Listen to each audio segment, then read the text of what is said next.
여러분, 미국 주식 투자하고 계신가요? 오늘 정부에서 엄청난 발표를 했습니다. 해외 주식을 팔고 국내 주식으로 갈아타면 양도소득세를 깎아준다는 겁니다. 심지어 100% 전액 면제도 가능하다고 하네요. 과연 이게 서학개미들에게 득이 될까요? 실이 될까요?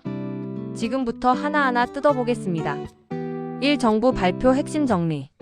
12월 24일 기획재정부가 발표한 내용의 핵심은 이겁니다. 해외 주식 팔고 국내 주식 사면 세금 깎아줄게. 구체적으로 어떤 건지 살펴볼까요? RIA 계좌 신설. 정부는 국내 시장 복귀 계좌, 영어로 RESHORING 인베스트먼트 어카운트, 줄여서 RIA라는 걸 새로 만든다고 합니다. 이 계좌를 통해 해외 주식을 팔고 그 돈으로 국내 주식에 장기 투자하면 해외 주식 양도소득세 20%를 면제해주겠다는 겁니다. 혜택의 조건. 물론 조건이 있습니다. 첫째, 12월 23일 기준으로 보유하고 있던 해외 주식이어야 합니다. 지금부터 급하게 사서 파는 건 해당 안 된다는 거죠. 둘째, 1인당 5천만 원 한도입니다. 세부 수치는 아직 확정은 아니지만 이 정도 규모로 검토 중이라고 하네요. 셋째, 국내 증시에 1년간 투자해야 합니다. 그 기간 동안 종목을 바꾸는 건 괜찮습니다. 하지만 돈을 빼면 안 되는 거죠. 시기별 차등 혜택.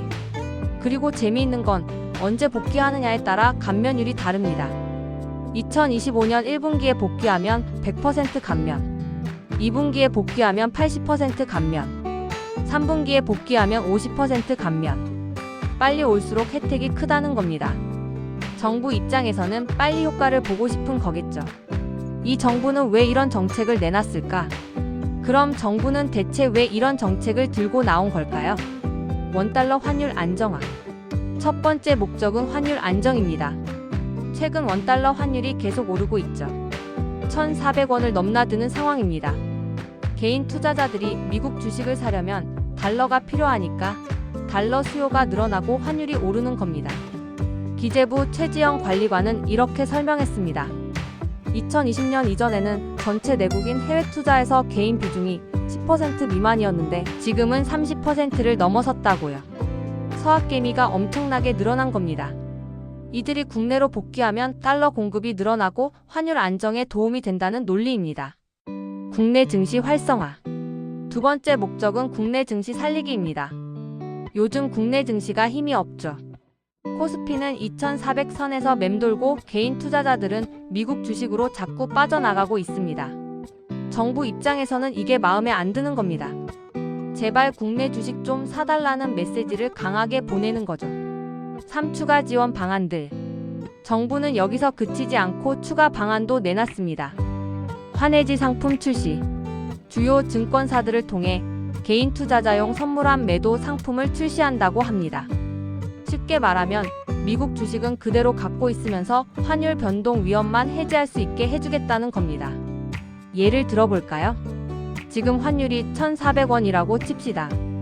나중에 환율이 1,200원으로 떨어지면 내 미국 주식 가치도 원화 기준으로 줄어들겠죠. 그걸 방지하기 위해 지금 환율에 미리 달러를 팔기로 약속하는 겁니다. 그러면 주식은 계속 갖고 있으면서도 환차익은 지금 환율 기준으로 확정할 수 있습니다. 그리고 12월 23일까지 보유한 해외 주식에 대해서는 이런 환해지 거래에도 양도세 혜택을 준다고 하네요. 해외 자회사 배당 비과세 확대. 기업들을 위한 혜택도 있습니다. 국내 기업이 해외 자회사로부터 받은 배당금에 대한 비과세 비율을 95%에서 100%로 올린다고 합니다. 이건 개인보다는 대기업들에게 해당하는 이야기지만 결국 해외에 있던 자금을 국내로 들여오도록 유도하는 정책입니다. 4. 투자자 입장에서 따져봐야 할 것들. 자, 그럼 우리 같은 개인 투자자 입장에서는 어떻게 봐야 할까요? 계산해 봐야 할 것들. 먼저 내가 보유한 해외 주식의 수익률을 따져봐야 합니다. 만약 테슬라, 엔비디아 같은 주식으로 큰 수익을 냈다면 양도세 20%가 상당한 금액일 겁니다. 5천만 원 한도 내에서 100% 감면을 받을 수 있다면 충분히 고려해 볼 만하죠. 하지만 수익이 별로 없거나 오히려 손해를 본 상태라면 애초에 양도세를 낼 일이 없으니까 이 혜택이 의미가 없습니다. 국내 주식에 대한 확신. 두 번째로 중요한 건 국내 주식에 대한 확신입니다. 1년간 국내 주식에 묶어둬야 하는 조건이니까요.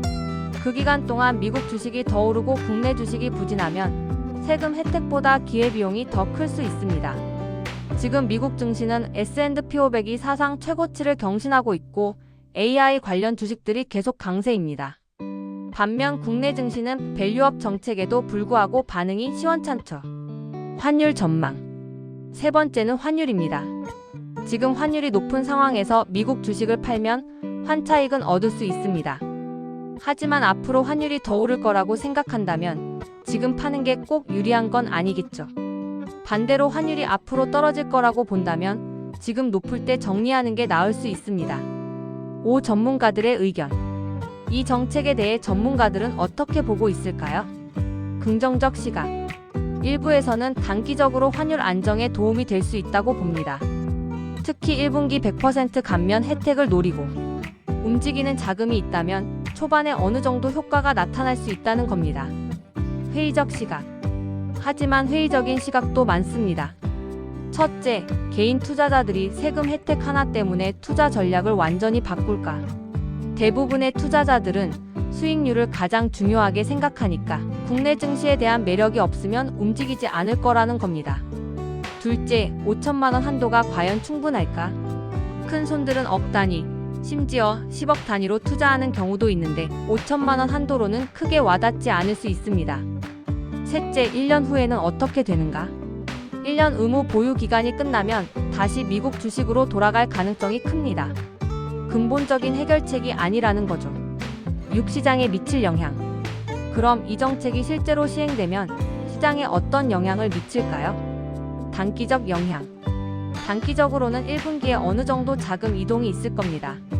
100% 감면 혜택을 노리는 투자자들이 움직일 테니까요. 이건 국내 증시에는 호재이고 달러 공급이 늘어나면서 환율에도 안정화 압력이 될 수 있습니다. 중장기적 영향. 하지만 중장기적으로는 의문입니다. 국내 증시의 근본적인 경쟁력이 개선되지 않으면 1년 후 자금이 다시 빠져나갈 겁니다. 밸류업 정책, 기업 지배구조 개선 같은 것들이 실질적으로 이루어져야 투자자들이 돌아오겠죠. 또한 환율은 단순히 개인 투자자들의 해외 주식 투자만으로 결정되는 게 아닙니다. 미국 금리, 한국 경제 상황, 수출입 등 복합적인 요인들이 작용하니까요. 결론 내게 맞는 선택은? 자, 그럼 정리해 볼까요? 이번 정책은 분명히 일부 투자자들에게는 매력적인 선택지가 될 수 있습니다. 이런 분들은 고려해 볼 만합니다. 해외 주식에서 상당한 수익을 낸 상태, 국내 증시에 투자하고 싶은 종목이 있는 상태, 지금 환율이 충분히 높다고 판단하는 경우, 1년 정도 국내 주식에 묶여도 괜찮은 경우. 반면 이런 분들은 신중해야 합니다. 해외 주식을 장기 보유 전략으로 가져가는 경우, 미국 증시가 계속 강세를 보일 거라고 확신하는 경우, 국내 증시에 마땅한 투자처를 찾기 어려운 경우, 환율이 더 오를 거라고 예상하는 경우. 결국 핵심은 이겁니다. 세금 혜택은 보너스일 뿐입니다. 진짜 중요한 건 어디에 투자했을 때 더 큰 수익을 낼 수 있느냐는 겁니다. 세금 20%를 아껴도 투자 수익률에서 그 이상을 잃으면 의미가 없으니까요. 정부가 강력한 카드를 꺼내 들었습니다. 하지만 투자 결정은 결국 여러분의 몫입니다. 내 투자 목표가 무엇인지, 내 포트폴리오 상황이 어떤지, 앞으로 시장을 어떻게 보는지를 종합적으로 고려해서 판단하시기 바랍니다. 무엇보다 정책 혜택에만 끌려서 조급하게 움직이기보다는 충분히 따져보고 신중하게 결정하시길 바랍니다. 여러분은 이 정책에 대해 어떻게 생각하시나요? 댓글로 의견 남겨주세요. 지금까지 해외 주식 투자자를 위한 세제 혜택 분석이었습니다. 도움이 되셨다면 좋아요와 구독 부탁드립니다. 감사합니다.